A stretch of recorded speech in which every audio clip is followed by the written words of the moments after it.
It's nice to hear our kids again during meditation, isn't it? I'm glad to be here to celebrate this special day with you all. It's a huge accomplishment for our congregation. If you're new to Tapestry, or even if you've been around for a few months, even a few years, it's difficult to grasp the significance of this step. Finding a permanent home has been a central challenge for this community for over 20 years. I want to share a little bit of that journey to bring us all to the same page of what today means. As I share this history, keep in mind that several of our most active current members were part of this story from the very beginning. The real estate questions for this congregation date back to before 1995. In 95, two congregations, All Souls Unitarian Universalist and Aliso Creek Unitarian Universalist, began meeting in a rented space in Obrero, in Mission Viejo. Sharing space with one another was a necessary compromise for the two congregations. After moving in together that same year, though, the two congregations became one, and they merged into the UU Church of South County. In the early 2000s, there was a big growth spurt. It was a time of success for this community. And to find space, we began renting more and more rooms in this office complex. The result was a lot of square footage in a disorganized maze of offices. It worked, but it was really odd.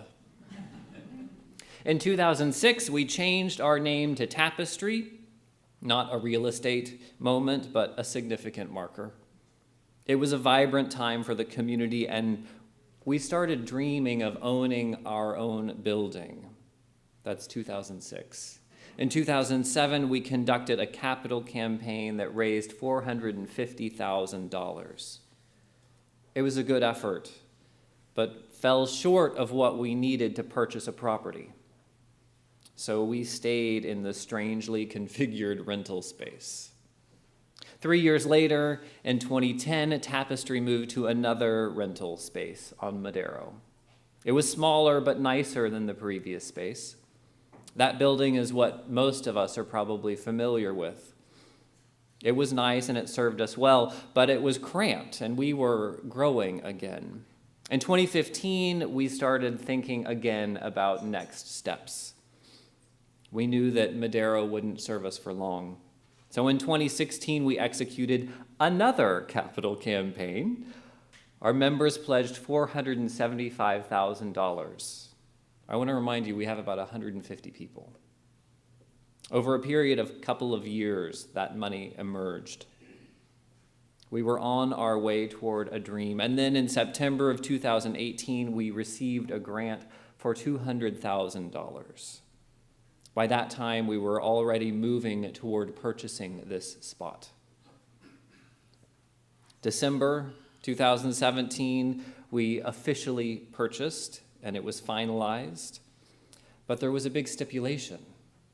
We had to continue renting this to the previous tenants for months before we could do anything. In January, we moved to St. George's Episcopal Church, and their generosity got us through a really challenging year. March 25th, some very hardworking, handy people began preparing upstairs. October 8th, the professional construction began with a massive demolition, clearing out this space to make our sanctuary. And finally, today, January 13th, 2019, together we get to hold our first worship service in our own building. For some Tapestry members, this moment has been over 25 years in the making. I've only been here for the past 5 or so years of real estate chaos, and it's been challenging. Some moments were incredibly exciting and inspiring, especially the generosity. Other moments were honestly really scary, but we made it. Buying a permanent home for Tapestry means a lot of different things to different people. Part of why I'm excited about this accomplishment is that I know deep in my bones how special having a permanent spiritual home is. The church that I grew up in was All Souls Unitarian Church in Tulsa. It's been a rock in my life. The people there are amazing, but the building is also a big part of that sense of stability. Every time I visit, I'm reminded of the visceral way that I have a spiritual home there. The sanctuary is where I was dedicated as an infant. As a child, I attended religious education classes in nearly every one of their many different rooms. As a youth, we played sardines at lock-ins, so we'd find hiding places in the choir robes, or in the janitor's closet, or in the hidden stairway to the bell tower. Except for the recent construction, that building is etched in my memory.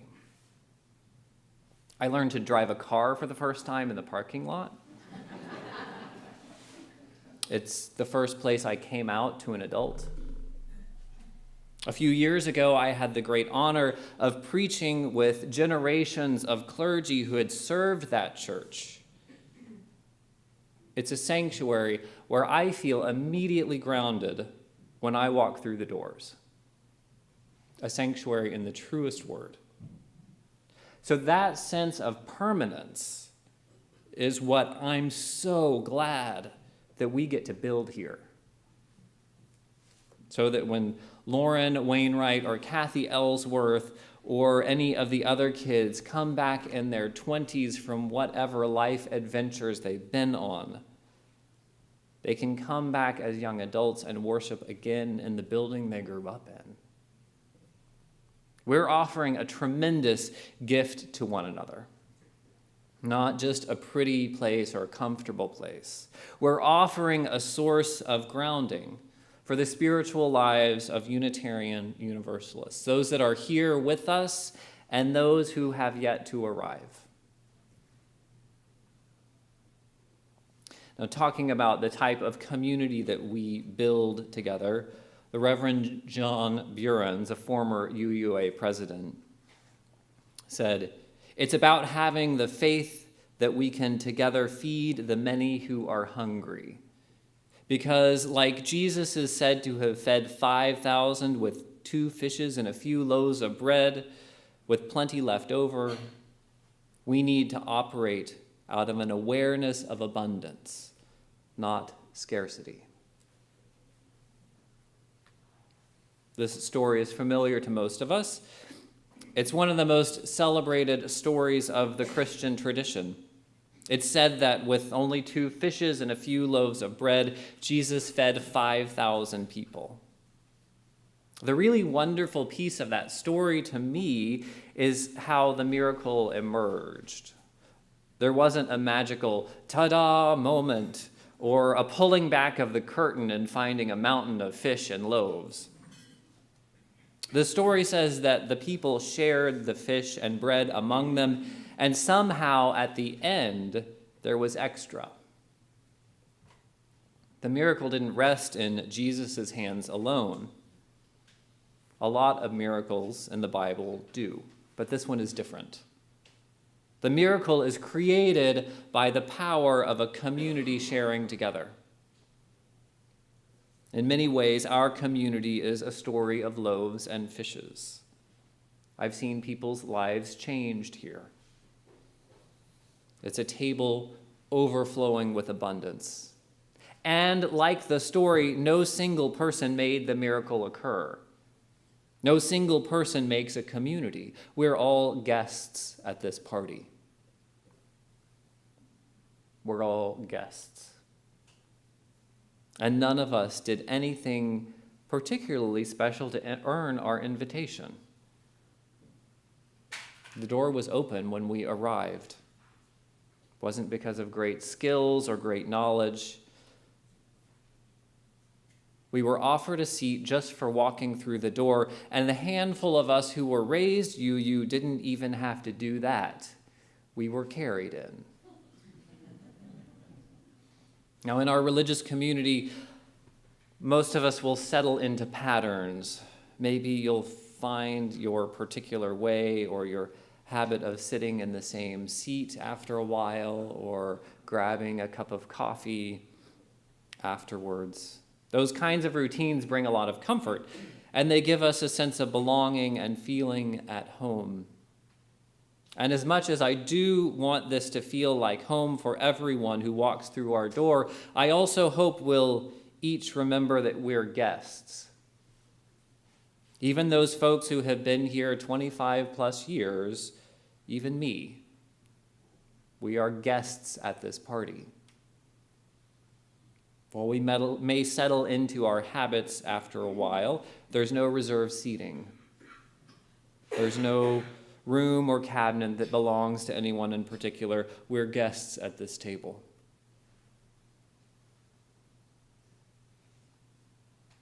This is the fruit of collaboration, trust, and love, and it is beautiful. I've said a lot about buildings in general. I want to talk a little bit about this particular building. The design you see this morning is the fruit of many, many conversations and a limited budget and pre-existing architecture and lots of legal regulations and the intention to create a space that reflects who we are and what we want to be. Very early in our conversations, when we met with the architect, we looked at tons of pictures of churches, or at least I did. I Googled the heck out of this. And we looked at lots of different pictures, but tapestry has always been and always will be about the people. So I said to the architect, and I just remember this week, I said to the architect, I'd like to think of it as sort of a gallery or a museum.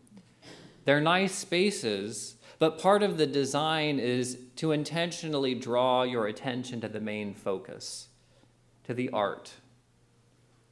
So similarly, the design of this simple space, I hope, will help us focus on each other.